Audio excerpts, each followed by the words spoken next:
The Happy Prince. High above the city on a tall pillar stands a statue of the Happy Prince. Its entire body was gilt with thin layers of pure gold, because it had two bright sabers, and a rich red ruby shone on the hilt of the blade. He was admired very much, but he said one city council member he was of no use. One night, there flew over the town of a little swallow. Their friends had gone to Egypt 6 weeks earlier, but she had stayed behind because she had fell in love with the loveliest rat.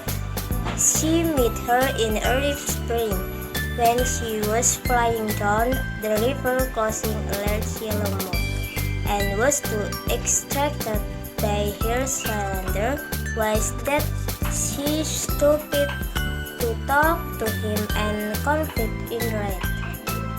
But Red shook his head. He was so attached to his house. Then she swallowed a soul when flying, leaving him. During the day he flew, he was confused about where he would stay and hoped the city had prepared for it. Then he saw a statue in a tall column. He thought he would live there. Before he went to sleep, he looked up and saw that the Happy Prince were filled with tears, and tears were streaming down his cold cheeks.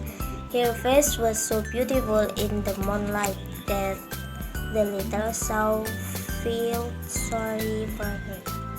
After telling what he wished, the prince invited the little swallow to stay together for one night and become his messenger. Naturally, the little swallow refused the invitation, but saying the prince said, he said yes. My name is Asana Rahma and my student number is 055. Swallow finally chose the big ruby of the prince's sword and immediately took it to fly away. He flew and passed some places like the Tower Cathedral and the palace, until he saw a beautiful girl come out with her lover to the balcony. And sounds that thought to know the stars, loved till dress, and also the flowers they have missed. Swallow went on a round trip through the river and Keto, and finally he came to a poor house and looked in. He saw a boy and a mother who was asleep. Then he puts the big ruby that he brought up the table beside the mother's table. Then he returned flying softly, fanning the boy's forehead. Swallow flies back to the Happy Prince and tells what he has done. Swallow was curious, but he felt warm, even though it was actually very cold. Prince says if it is because Swallow has done good, Swallow began to think and finally fell asleep. One day, he went into the river, and Professor asked about what was amazing when he spread the bridge. And answer is a swallow in winter. Then he visited all the public monuments and sit along over the court, and he enjoyed himself. When there was moon, Swallow met Prince. Prince asked for Swallow to stay him overnight again, but Swallow refused and will wait in Egypt. Tomorrow, his friends will fly to the second cataract. Then Prince says about a young man in a garret that is trying to finish a play for the director of the theater, but he is too cold to write anymore. There is no fire in the grate, and hunger has made him faint.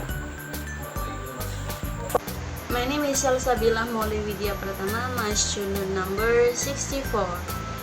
And the summary of page 4 is he started with taking the ruby from the prince sword and giving it to the seamstress who had no money to feed her ailing child.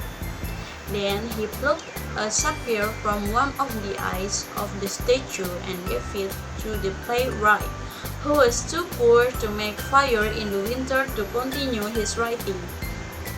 He was also very hungry and feeling weak.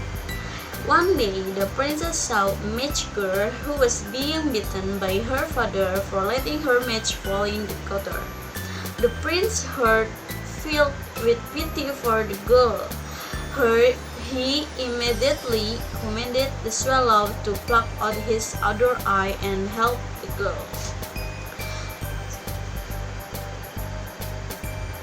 But the swallow was not ready to do so because this would make the prince completely blind.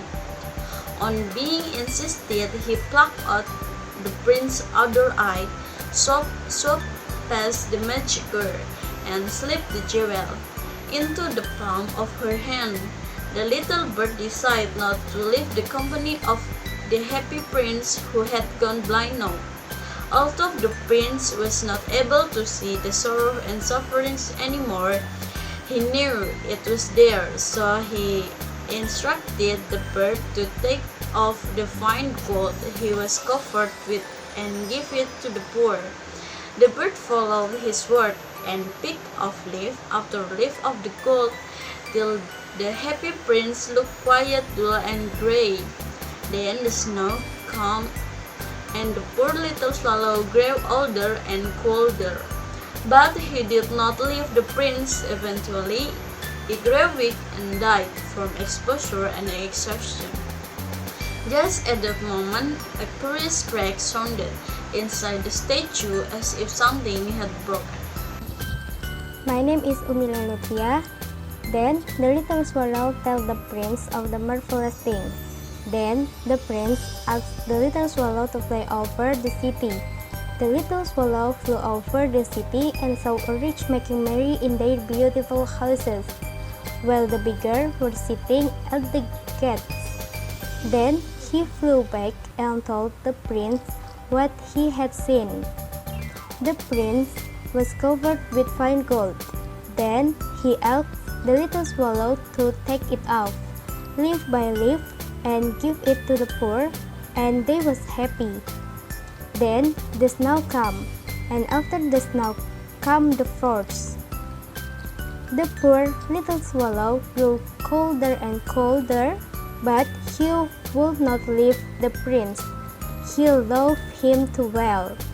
But at last he knew that he was going to die.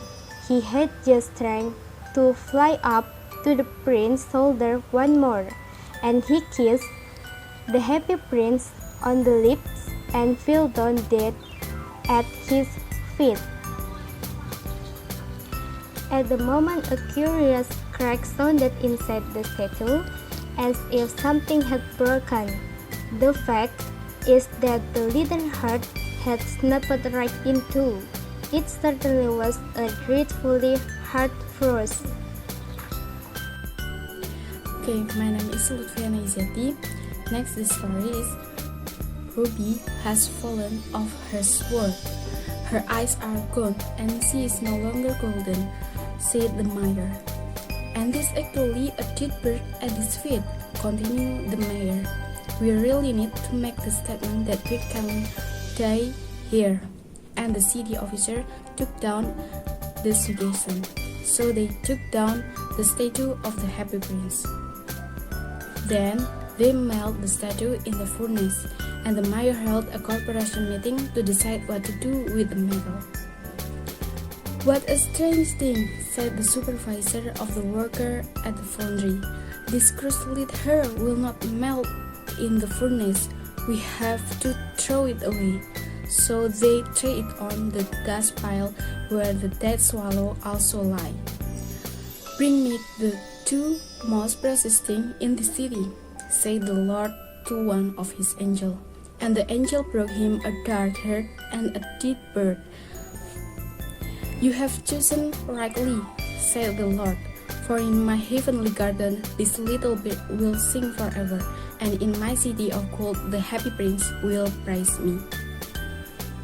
Okay, so the genre of this story is fantasy because isn't real. And the moral value is, even though you rich and when you have gold, ruby and diamond, the thing get meaning when you give it people who are hungry. And finally, give your reward for your good deeds like happy prince, herd and dead bird, considered as a precious things on the earth and taken by angel. Second, that can be found in this tale is to be happy is good, but we must look around us too. Not only us who has right to be happy, but other people has right to be happy too. As a prince in that time, happy prince is a must to know his people. During his life, he just know about happiness because in that place he always be happy. Life in luxurious place with so many luxurious things too. In fact, behind that well, there are many people who get misery because they are poor. So that's a short story, moral value and genre from the Happy Prince story. Thanks for your attention. Wassalamualaikum warahmatullahi wabarakatuh.